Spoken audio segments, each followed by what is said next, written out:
Start with ஒய்ன்னுவாங்க.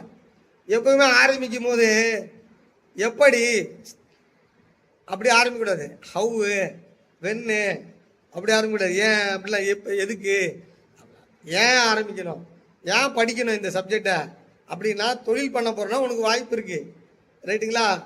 அதே போல பெரிய அளவில் ஏதாவது அபிவிருத்தி திட்டங்கள் வேலை, குடும்பத்தில் வேலை செய்ய போறீங்க, நீங்கள் ஏதாவது பணத்தை போட்டு மனைப்பிரிவு உருவாக்க போறீங்க, மண்டபம் கட்ட போறீங்க, தொழில் கூடம் கட்ட போறீங்க, அல்ல நீங்கள் தொழில் கூடம் நடத்துறீங்க, அதை கட்டும் போது அப்ரூவல் விஷயம் வேணும். அப்படின்னும் போது உங்களுக்கு ஆலோசனைகள் தேவைப்படுது.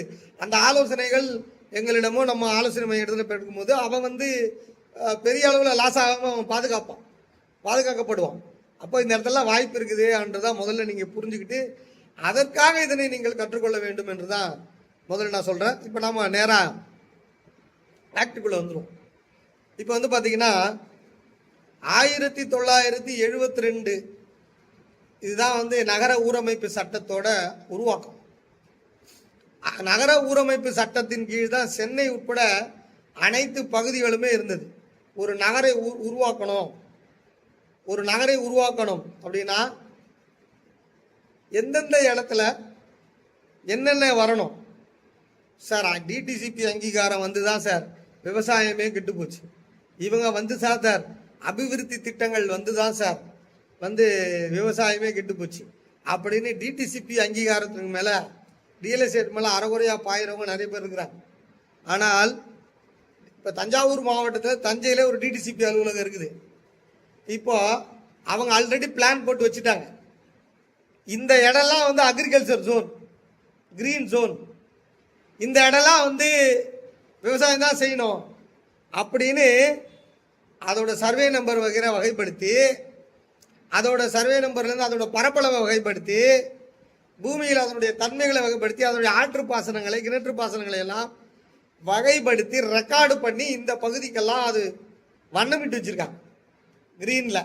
இந்த இடம்லாம் அப்படின்னா என்ன அர்த்தம், இருக்கிற விவசாயம் இப்போ எது விவசாயனால முடிவு பண்ணிட்டோமோ அதை ஹவுசிங் ஜோனா வியாபாரி ஜோனா கன்வெர்ட் பண்ண முடியாது. இப்போ அவருக்கு ஒரு 5 ஏக்கர் அங்கே இருக்குது, வெளிநாட்டில் இருக்காரு. என் 5 ஏக்கரில் நான் என்னுடைய தொழிற்சாலையை நான் ஆரம்பிக்க போகிறேன் அப்படின்னு அவர் பிளான் பண்ண முடியாது. அவர் அதை நம்பி பிளான் பண்ண முடியாது, ரைட்டா? அது அப்போ பாதுகாக்கப்படுகிறது. விவசாய நிலங்கள் ஒரு அங்கீகாரத்துறையால் பாதுகாக்கப்படுகிறது. ஏன்னா முதல்ல திட்டமிடப்படுகிறது. பிளானிங் ஏரியான்னு சொல்லுவாங்க, திட்டமிட்ட பகுதின்னு சொல்லுவாங்க. அப்போ திட்டமிட்ட பகுதி விவசாய நிலமாக இருந்தால் அதுக்கு ஆழமில்லாத விவசாய நிலம் தான். அதில் நீங்கள் ஏதாவது அபிவிருத்தி பண்ணணும்னா அந்த பிளானை போய் நீங்கள் மாற்றணும்.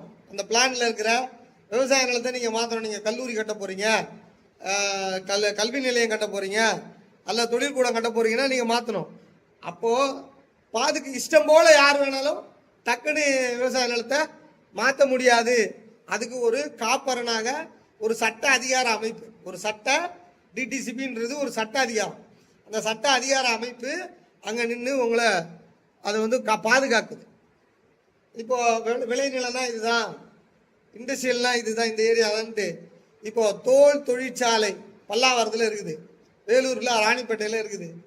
எங்கே வேணாலும் ஆரம்பிச்சிடலாமா? அசாடட் இண்டஸ்ட்ரீஸை எங்கே வேணால் ஆரம்பிச்சிடலாமா? ஆரம்பிக்க முடியாது. அசாடட் இண்டஸ்ட்ரீஸ் தேவையா? தேவை இல்லை, அதுவும் தேவை. நம்ம ஊரில் குப்பை தொட்டியும் தேவைப்படுது இல்லை, ரைட்டுங்களா? அப்போ அதற்குன்னு ஒரு ஒதுக்கப்பட்ட பகுதி தேவைப்படுது. சார் தொழுநோயாளிக்கு மட்டும் ஹாஸ்பிட்டல் வேணும் சார், தேவையா?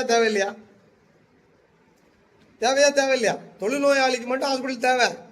இல்லாட்டி 10 ஆண்டுகளுக்கு முன்னாடி நீங்கள் தமிழ்நாடு முழுக்க எல்லா பஸ் ஸ்டாண்ட்லையும் தொழுநோயாளி இல்லாமல் இருக்க மாட்டான். நீங்கள் பாருங்கள், தொழிலாளி கண்ணில் படாமல் இருக்கவே மாட்டான் 10 ஆண்டுகளுக்கு முன்னாடி வரைக்கும், ரைட்டுங்களா? எல்லா ஊர்லையும் நீங்கள் எல்லா பஸ் ஸ்டாண்ட்லையும் இன்னைக்கு பாருங்கள், எங்கேயாவது தொழுநோயாளி இருக்கானான்னு பாருங்கள். பெரிய அளவில் இருக்குது. பஸ் ஸ்டாண்டில் நிற்கவே மாட்டான் தொழிலாளி.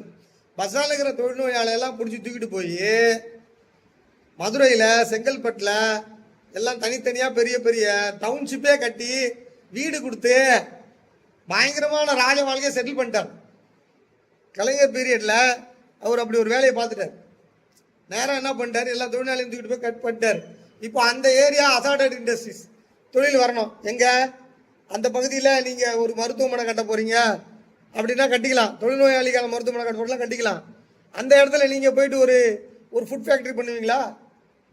அந்த இடத்துல உங்களால் பண்ண முடியாது. ஒரு இண்டஸ்ட்ரி பண்ணக்கூடாது. ரைட்டுங்களா? சொல்லுறது தேவையில்லாமல் நுண்குமரிகள் காட்டுற ஒரு நேரம் போல் ஒரு நேரம் இல்லைன்னா பரவலாம். அதனால் பாதுகாப்பு. அப்போது திட்டமிட வேண்டும். ஒரு நகரத்தை, ஒரு நாட்டை திட்டமிடணுங்க. என்னது திட்டமிடணும்? சரிங்களா? எந்தெந்த ஊர்லாம் திட்டமிட்டுட்டாங்க? சென்னை திட்டமிட்டுட்டாங்க. சரிங்களா? சென்னை இப்போ 2வது திட்டமிடலில் போகுது. 2035 3வது திட்டமிடல் இப்போ நடந்துகிட்டு இருக்கு. இன்னொன்று புரிஞ்சுக்கோங்க. அப்போ திட்டமிடல்னு ஒன்று ஒரு நகரத்துலையும் இருக்குங்க. இந்த பிளானிங்ல எதிர்கால திட்டமிடலுக்கு மாஸ்டர் மைண்ட் ஒர்க் பண்ணிக்கிட்டு இருப்பாங்க. இப்போ நம்ம போல ஆட்கள் என்ன பண்ணுவோம்னா, எதிர்காலத்தில் என்னெல்லாம் திட்டமிடுறாங்களோ அதை இப்போவே அந்த கமிட்டி என்ன பேசுது, என்ன செய்யுது அப்படின்னு அந்த அப்டேட்டில் நம்ம இருப்போம். என்ன நடந்துக்கிட்டு இருக்கு? சென்னையை பொறுத்த வரைக்கும் கிளாம்பாக்கம் பேருந்து நிலையத்திலேருந்து ஒரு ஃப்ளைஓவரை கட்டி நேராக எடுத்துகிட்டு வந்து செங்கல்பட்டு டோல்கிட்ட எடுத்து வந்து விட போகிறான். பெங்களூரில் விட்டாங்கல்ல, பெங்களூரில் சவுத் சைடில் ஒசூர்லேருந்து நீங்கள் போனீங்கன்னா அப்படியே ஃப்ளைஓவர்லேயே போயிட்டு இருக்கலாம். கூப்பிட அந்த மாதிரி விட போகிறாங்க. இதெல்லாம் நெக்ஸ்ட் பிளானு 35 பிளானில் இருக்குது. அப்போ நாம் புரிஞ்சுக்கலாம். அப்போ திட்டமிட்ட பகுதி, திட்டமிடாத பகுதி அப்படின்னு. அப்போ சென்னையை பொறுத்த வரைக்கும் இப்போ 3வது திட்டமிடல் நடக்குது. ரைட்டுங்களா? எல்லா நகரங்களையும் திட்டமிடல். இப்போ கோவை பார்த்தீங்கன்னா, கோவை ஆல்ரெடி திட்டமிட்டாச்சு. இப்போ கோவை புறநகர் இருக்கு இல்லையா, இப்போ திட்டமிடுதலுக்கான டிராஃப்ட் ரெடி ஆகிட்டு. அன்னூர், பசூர், கோவையில் ரைட்டா, கோவில்பாளையம் இந்த பகுதியில் இருந்தால் கோவில்பாளையத்துலேருந்து அந்த பக்கம் அன்னூர் வரைக்கும் திட்டமிட புஞ்சப்புளியம்பட்டி வரைக்கும் உங்களுக்கு வந்து திட்டமிடுறாங்க.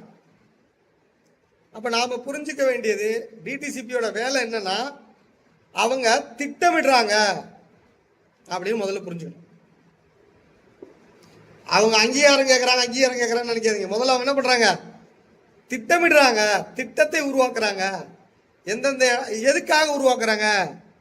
விவசாயத்தை பாதுகாப்பதற்காக. விவசாய நிலம் எது, அசாடட் இண்டஸ்ட்ரி பகுதி எது, எந்த பகுதியில் வீடு இருக்கணும், எந்த பகுதியில் வந்து பள்ளிக்கூடம் இருக்கணும், எஜுகேஷன் ஜோன் இருக்கணும்னு அவங்க முதல்ல திட்டமிடுறாங்க.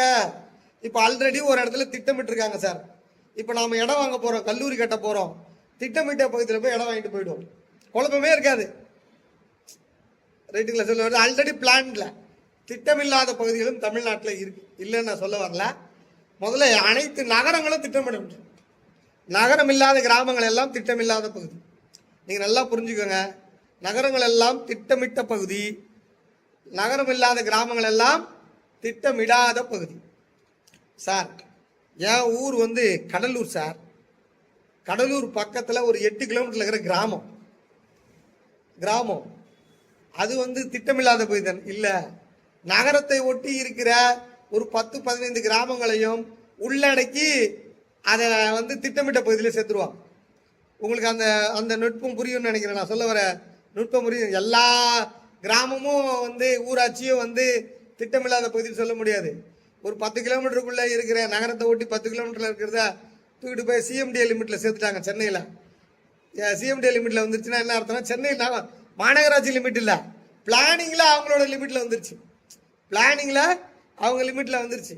அதே போல் கோவைக்கும் அதே போல், திருப்பூருக்கு அதே போல், ஈரோட்டுக்கு அதே போல், திருச்சிக்கு அதே போல், திருநெல்வேலிக்கு அதே போல், மதுரைக்கு அதே போல் இருக்கும். அப்போது டிடிசிபி திட்டத்தை முதலில் உருவாக்குகிறது, திட்டமில்லாத பகுதியை உருவாக்குகிறது. ரெண்டை உருவாக்குது. ஃபர்ஸ்ட் ஆக்டில் அவங்க என்ன செய்கிறாங்க, 72 சட்டத்தில் முதல்ல திட்டத்தை உருவாக்கணும்.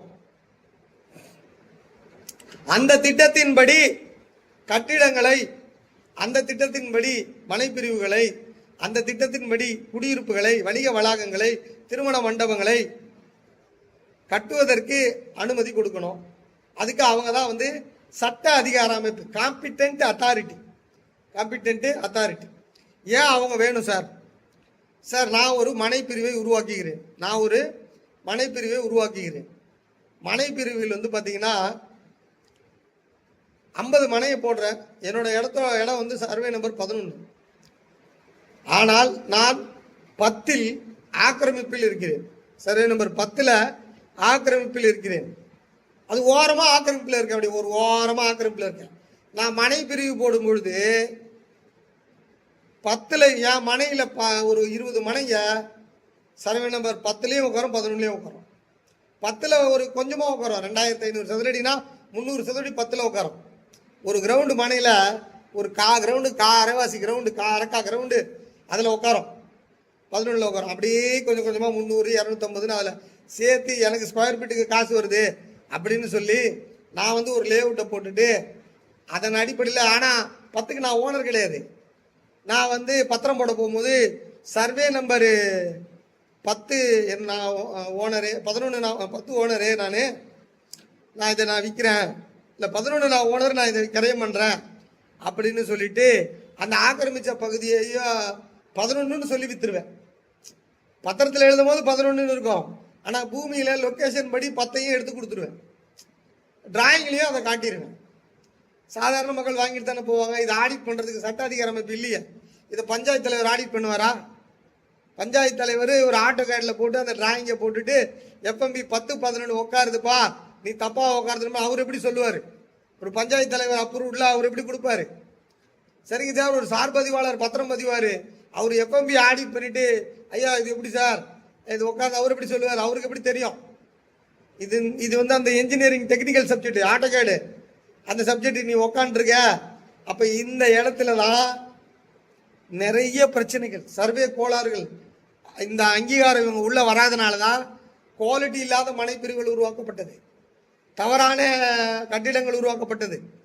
இப்படி உருவாக்கப்பட்டிருப்பதற்கான காரணம் தான் வந்து இவங்க தலையீடு இருக்கணும். யாரோட தலையீடு இருக்கணும்? சாமானியனுக்கு இது தெரியாதே சார். அதனால வந்து அவன் ஆடிட் பண்ணும்போது கட் பண்ணி கிராப் பண்ணி வெளியே எடுத்து போட்டுருவான். டிராயிங்கில் என்னப்பா 10ல் இவ்வளோ இந்த இடம்லாம் வருது, இதெல்லாம் படத்தில் காட்டாததுக்கு வெளியே அனுப்பு அப்படின்னு சொல்லி உன் அளவுக்குள்ள சார் என்கிட்ட என்ஜாய்மெண்ட்டில் இருக்குன்னா நீ கோர்ட்டில் கேஸ் போட்டு பட்டா மாற்றி 10க்கு நீ ஓனர்ஷிப் ஆகி அப்ரூவல் அப்ளை பண்ணு அப்படின்னு அவங்க சொல்லிவிடுவாங்க. அது உள்ளே கொண்டு வான்னு சொல்லிவிடுவாங்க. அப்போது அந்த மாதிரி ஒரு தொழில்நுட்ப இடத்துல இவங்க ஒரு சட்ட அதிகார அமைப்பாக இருக்கிறாங்க. அப்போ நீங்கள் புரிஞ்சுக்கோங்க, இவங்க மக்களுக்கு நல்லதான் செய்கிறாங்க. இவங்க